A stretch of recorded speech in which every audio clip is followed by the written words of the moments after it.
Assalamu alaikum. Donc après le premier titre, on a fait droit objectif. On va commencer par droit subjectif. Donc on a une définition. Le droit subjectif, c'est l'ensemble des prérogatives qu'une personne titulaire. Le droit objectif c'est le droit objectif qui protège les droits subjectifs. C'est un ensemble de prérogatives davantage appelé également droit individuel dont peut disposer un titulaire de droit, c'est-à-dire des personnes de droit qui disposent de la personnalité juridique, personne physique et morale. Définition 2. Les droits subjectifs sont des droits dont un sujet de droit ou un titulaire de droit en est propriétaire.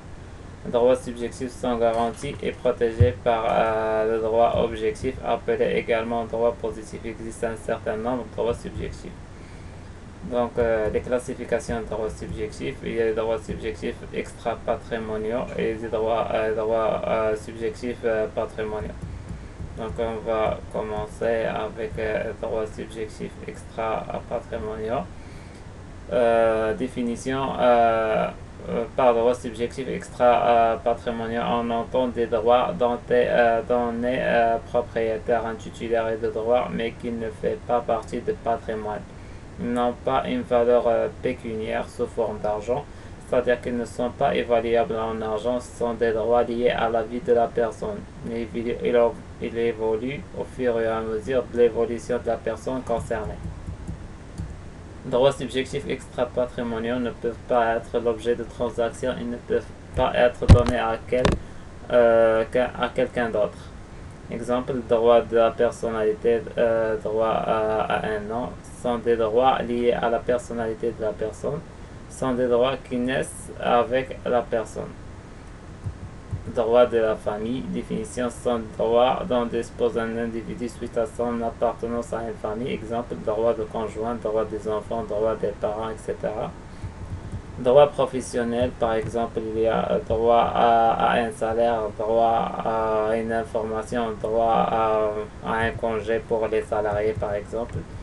Droit civique, par exemple, droit politique, la vote, droit d'être candidat à l'élection, droit économique, droit de propriété, les droits sociaux, par exemple, droit au travail.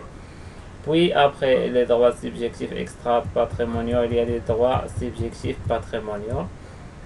Ce sont des droits subjectifs quand une valeur patrimoniale, ils sont évaluables en argent, ils sont pécuniaires, ils peuvent faire des transactions comme la vente, l'allocation, l'échange, donation gratuite. En premier lieu, il y a les droits intellectuels. Donc les droits intellectuels sont des droits qui sont liés au côté intellectuel. Par exemple, les innovations, la production font partie de la création de l'esprit. Par exemple, il y a droit de propriété commerciale, droit subjectif patrimonial à un caractère commercial, non commercial, par exemple, traitement augmentant au laximicine au Maroc. Celui qui a inventé augmentant au laximicine, il a le droit à la non commerciale. Puis, par exemple, il y a droit de propriété industrielle. Par exemple, les brevets d'invention, شي واحد اللي دار شي اختراع إلى له droit يعني بأن حقوق ديالو في هذيك la marque, par exemple. Droit littéraire et artistique, domaine de l'art, par exemple, le droit de peinture sur ses tableaux, le droit d'un chanteur sur ses chansons. يعني par exemple شي مغني باغ اكزومبل عنده يعني حقوق ديال مثلا هذاك الاغنيه ديالو ماشي اي واحد يقدر يسجلها وبالتالي يطبعها ويوزعها. Puis après les droits intellectuels, il y a les droits personnels, qui est la différence entre les droits de la personnalité et les droits personnels. Donc définition de droit personnel. Les droits dont dispose une personne sur une autre personne. Droits de créance sont des droits que peut demander une personne à une autre personne. Donc le loyer à un locataire, par exemple, vendeur à un acheteur, le dernier peut demander le transport de sa marchandise, etc. Juste après les droits personnels, il y a les droits réels. Donc, définition par opposition aux droits personnels, les droits réels portent sur une chose qui permet à son titulaire d'exercer sur son bien un certain nombre de prérogatives. Alors, les personnels mettent une personne face à une autre personne Les droits réels mettent une personne face à un bien en distinguant entre plusieurs types et formes de droits réels. Donc les droits réels, on a plusieurs formes. Premièrement, les droits réels principaux, par exemple le droit de propriété. Bien meuble corporel, par exemple voiture, ordinateur. Bien meuble incorporel, bien immeuble comme les terrains, etc. En même temps, il y a le droit de cession de ce bien, le droit d'échange de ce bien, le droit de donation de ce bien, le droit de location de ce bien. C'est-à-dire que l'ensemble des avantages de la propriété, la cession, les échanges, la donation et la location appartient à une seule personne. Le droit de propriété au Maroc est un droit constitutionnel, donc c'est-à-dire protégé par la Constitution. Donc les trois éléments de la propriété: droit d'utiliser la chose, usus; droit de jouir de la chose, fructus, c'est-à-dire tirer un bénéfice avec l'utilisation de biens; droit de disposer de la chose, abusus, c'est-à-dire que la personne a la souveraineté sur son bien.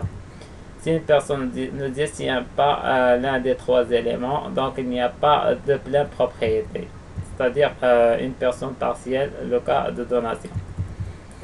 Démembrement de propriété, c'est-à-dire la division des avantages de la propriété. L'usus plus fructus égale droit d'usufruit. Droit d'usufruit est une partie de la propriété, abusus nu propriété. Exemple, donc l'exemple, la donation à un père qui a décidé de garder l'usus et le fructus et elle a donné l'abusus à sa fille tant qu'il est vivant.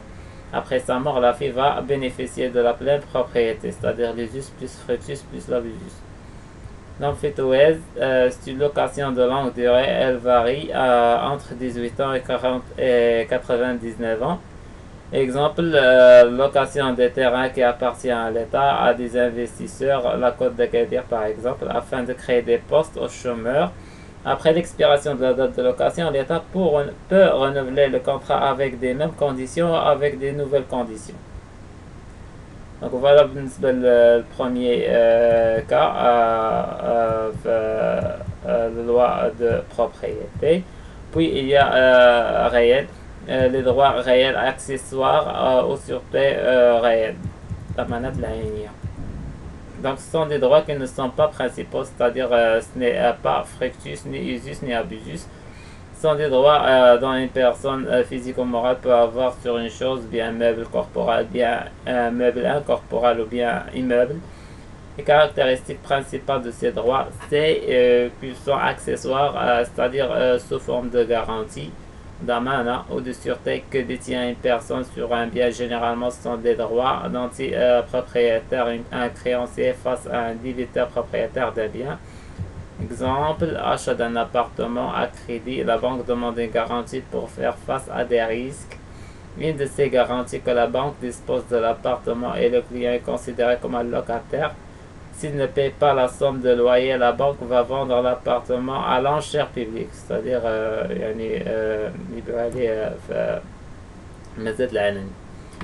créancier graffaire, un créancier qui ne détient pas de garantie.